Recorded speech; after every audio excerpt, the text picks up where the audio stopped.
अस्सलाम वालेकुम, उम्मीद है आप सब बिल्कुल ठीक ठाक होंगे। सियासत राउंडअप की एक और एपिसोड के साथ मैं हूं अरहम खान। सबसे पहले हम बात करेंगे मुलाकात की। बहुत ज़्यादा शिकवे शिकायत की जा रहे थे कि मुलाकात की इजाज़त नहीं दी जा रही।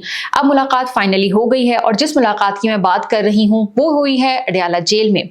बिल्कुल बानी पीटीआई इमरान खान और वज़ीर आला खैबर पख्तूनख्वा अली अमीन गंडापुर, उनकी मुलाकात हुई है अडयाला जेल में। और वो अली अमीन गंडापुर बहुत अरसे से शिकवा कर रहे थे कि उन्हें मिलने की इजाज़त नहीं दी जाती, तो अब फाइनली उनकी मुलाकात हो गई है और तकरीबन 2.5 घंटे तक ये मुलाकात जारी रही।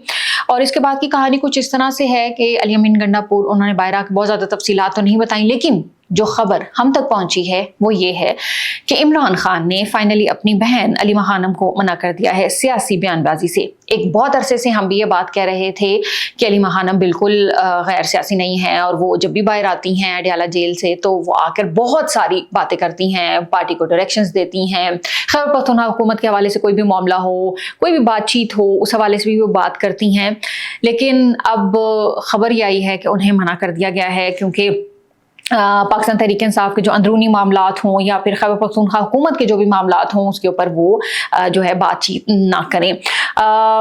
क्योंकि एक अरसे से हम ये भी देख रहे थे कि खैबर पख्तूनख्वा हुकूमत के कुछ सेंसिटिव मामलात भी होते थे, वो उसके ऊपर भी बाहर आके बयानबाजी कर देती थी क्योंकि उनको बहुत ज़्यादा दिलचस्पी थी सियासत में शायद इसीलिए, और वो चाहती थी कि मैं जो हूँ ना लीड करूँ पीटीआई को। तो शायद ये भी एक रीज़न हो सकती है। तो अब उन्हें मना कर दिया गया है, रोक दिया गया है इन तमाम चीज़ों से। और बैरिस्टर गौहर उन्होंने इस मुलाकात को खुशाइंद करार दिया है और साथ ही उन्होंने एक दफ़ा फिर से कहा है कि मुज़ाकरात से अपने मसाइल हल करना चाहते हैं और वो इसके लिए तैयार हैं। कुछ डील्स की बातें भी पिछले दिनों होती रही और इमरान खान ने भी कहा कि उनकी बहन जो थी उन्होंने बाहर आके कहा कि हमें डील्स ऑफर होती रही हैं कि मुल्क से बाहर चले जाएं, लेकिन उसके ऊपर मोहसिन नकवी उन्होंने वाज़ेह पैगाम दे दिया कि किसी एक शख्स का आप नाम बताएं और उन्हें चैलेंज भी किया गया। अभी तक वो चीज़ें तो सामने नहीं आई, जैसे ही वो चीज़ें भी सामने आएंगी वो भी हम आपके साथ शेयर करेंगे। अगली खबर की तरफ हम बढ़ते हैं। जस्टिस तारिक महमूद जहांगीरी, उनकी बात करते हैं। बहुत अरसे से हम आपको वो खबरें भी आपके साथ शेयर कर रहे हैं, क्या क्या कार्रवाइयाँ हुई, किधर किधर कार्रवाइयाँ हुई और उनको काम से रोकने तक का फैसला भी आपके साथ हमने शेयर किया। अब मामला कुछ आगे बढ़ा है। सुप्रीम कोर्ट में उन्होंने जो अपील दायर की थी उसके ऊपर समाअत हुई है। अगरचे जस्टिस तारिक महमूद जहांगीरी उन्हें सुप्रीम कोर्ट से आर्जी रिलीफ मिल गया है और उनके खिलाफ जो ऑर्डर हुआ था इस्लामाबाद हाई कोर्ट में और उन्हें काम से रोक दिया गया था उसे मुअत्तल कर दिया गया है। लेकिन बात अहम यह है कि ये सिर्फ एक दिन की मुअत्तली है और दोबारा जो समाअत है वो मंगल को होगी और आईनी बेंच दोबारा समाअत करेगा। और साथ ही जो नोटिस हैं वो भी जारी कर दिए गए हैं अटॉर्नी जनरल को।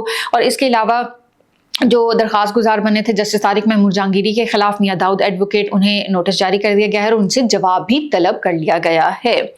और अब मंगल को दोबारा समाअत होगी और लग ऐसा रहा है कि ये जो केस है ये जल्दी डिसाइड हो जाएगा। और साथ अहम खबर ये भी है कि सुप्रीम जुडिशल काउंसिल उसका इजलास 18 अक्टूबर को तलब कर लिया गया है। और सुप्रीम जुडिशल काउंसिल ये एक ऐसा फोरम है जहां पर जजेस के खिलाफ जो शिकायत होती हैं उसकी जांच पड़ताल होती है और उस पर कार्रवाई भी होती है। और अगर कोई मिसकंडक्ट या इसकी किसी भी किस्म की खिलाफ वर्जी करता हुआ कोई भी जज उसका मुर्तकिब पाया जाता है तो उस जज के खिलाफ कार्रवाई होती है, बहुत सख्त एक्शंस भी लिए जाते हैं और इवन जो जजेस हैं उनको मुलाजमत से बर्खास्त भी किया जा सकता है। और सुप्रीम जुडिशल काउंसिल वहां पर भी जस्टिस तारिक महमूद जहांगीरी उनकी जो केस है जाली डिग्री के हवाले से वो टेकअप होने का भी इम्कान है। आगे बढ़ते हैं। वज़ीर आज़म पाकिस्तान शहबाज शरीफ, उनकी बात करते हैं। उन्होंने लंदन में मीडिया से गुफ्तगू की है और उस गुफ्तगू के दौरान उन्होंने जो बात कही है वो ये है कि वज़ीर आज़म का कहना है कि फील्ड मार्शल जो आसिम मुनीर हैं वो चाहे कोई भी मामला हो, खारजा पॉलिसी हो, जंग है, इक़्तिसादी पॉलिसी हो या फिर IMF, किसी भी किस्म की कोई भी बात हो तो वो मुशावरत से करते हैं। यानी जो वज़ीर आज़म शहबाज शरीफ हैं वो ये कह रहे हैं कि वो और जो अस्करी क़यादत है वो एक ही पेज पर मौजूद हैं और वो ये भी कह रहे हैं कि अगर दोनों इसी तरह से चलते रहे तो मुल्क जो है वो तरक्कियों की जो बुलंदियाँ हैं उसको छुएगा। और इसके अलावा एक और बात जो वज़ीर आज़म ने कही वो ये थी कि जो मुआहदा हुआ है कुछ अर्सा पहले, जिसकी खबर भी हमने दी थी और काफ़ी जश्न भी पाकिस्तान में मनाया गया था, और क्यों ना हो, पाकिस्तान को फॉरेन फ्रंट पे बहुत बड़ी बड़ी जो कामयाबियां हैं वो मिल रही हैं। और उस हवाले से वज़ीर आज़म ने ये कहा है कि सऊदी अरब के साथ जो दिफाई मुआहदा हुआ है वो किसी के भी खिलाफ नहीं है, और सऊदी अरब को बरादर मुल्क करार दिया है, और ये भी कहा है कि सऊदी अरब के साथ हमारे बहुत करीबी ताल्लुकात हैं, और हमेशा जो है वो सऊदी अरब हमारे साथ खड़ा रहा है मुश्किल की हर घड़ी में। और ये जो दिफाई मुआहदा हुआ है इसके तहत अगर किसी एक बरादर मुल्क के ऊपर हमला होगा तो वो दोनों बरादर मुल्क पर हमला तस्वुर किया जाएगा। तो और जो गुफ्तगू की गई वज़ीर आज़म की जानिब से वो दहशतगर्दी उसने फिर सर उठा लिया है, और उसके जो खिलाफ कार्रवाइयाँ हैं वो भी की जा रही हैं, और पाक फौज को भी उन्होंने सराहा है। और लास्ट में हम बात करेंगे क्रिकेट की। क्रिकेट की बात करना बहुत ज़्यादा ज़रूरी है क्योंकि हाथ मिलाने का जो तनाज़ा है वो अभी तक हेडलाइंस में मौजूद है। इवन इंडिया में भी इसके खिलाफ बहुत सारी बातें हो रही हैं, उधर के सियासी रहनुमा हैं, लोग उसके ऊपर बहुत ज़्यादा तनकीद का निशाना उनको बना रहे हैं, और इस तमाम अमल को जो इंडियन क्रिकेट टीम की तरफ से किया गया उससे टोपी ड्रामा करार दिया जा रहा है। कहा जा रहा है कि ये ऊपर से नीचे ड्रामा ही ड्रामा था, एक और ड्रामा जो है वो लोगों को दिखाया जा रहा है, यहाँ तक बात की जा रही है। क्रिकेट की हम बात करते हैं। पाकिस्तान क्रिकेट टीम ने भारत के खिलाफ जो एशिया कप का फाइनल था, अगरचे हम हार गए और इंडिया जीत गया, लेकिन जो पाकिस्तान क्रिकेट टीम है उन्होंने पूरी फीस मैच की 7 मई को भारतीय हमले में शहीद होने वालों के नाम कर दी है। पीसीबी ने अपने ऑफिशियल ट्विटर पे भी ये पैगाम जारी किया है, और उन्होंने कहा है कि उनकी जो दुआएं हैं वो मुतासरा खानदानों के साथ हैं, और जो पूरी फीस है वो उनके जो शहीद हुए थे 7 मई को हमले में उनके नाम कर दी है।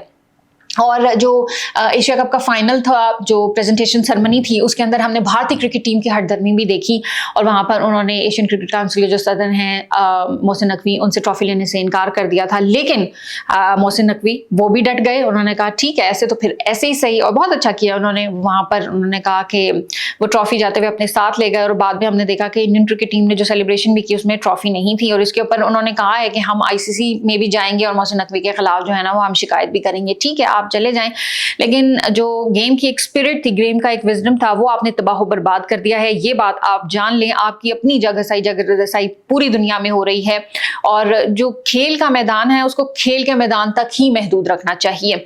बहरहाल जो कुछ इन्होंने किया वो इनको आने वाले वक्त में यकीनी तौर पर पता चल जाएगा कि इन्होंने अपना किस हद तक नुकसान कर दिया है। और जैसे कि पहले भी मैंने आप लोगों को बताया कि भारत में भी इसको ड्रामा करार दिया जा रहा है, और वाकई ये एक ड्रामा है, ये बच्चों वाला अमल था जो इंडियन क्रिकेट टीम की तरफ से किया गया। और कुछ अर्सा पहले भी हमने देखा जब एशिया कप का शुरू हो रहा था, उसके आगाज़ में जब मोहसिन नकवी थे हमारे पाकिस्तानी क्रिकेट टीम के जो कैप्टन थे, उनके साथ मुसाफिया भी की गए, तस्वीर भी सामने आई, और उसके बाद ये जो सारा जो तनाज़ा था वो एक ड्रामे के तौर पर किया गया इंडियन क्रिकेट टीम की तरफ से और इंडिया की तरफ से भी। ये था आज का हमारा सियासत राउंड अप। इंशाल्लाह अगली एपिसोड में आपसे फिर मुलाकात होगी। अपना ख्याल रखिएगा। पाकिस्तान जिंदाबाद।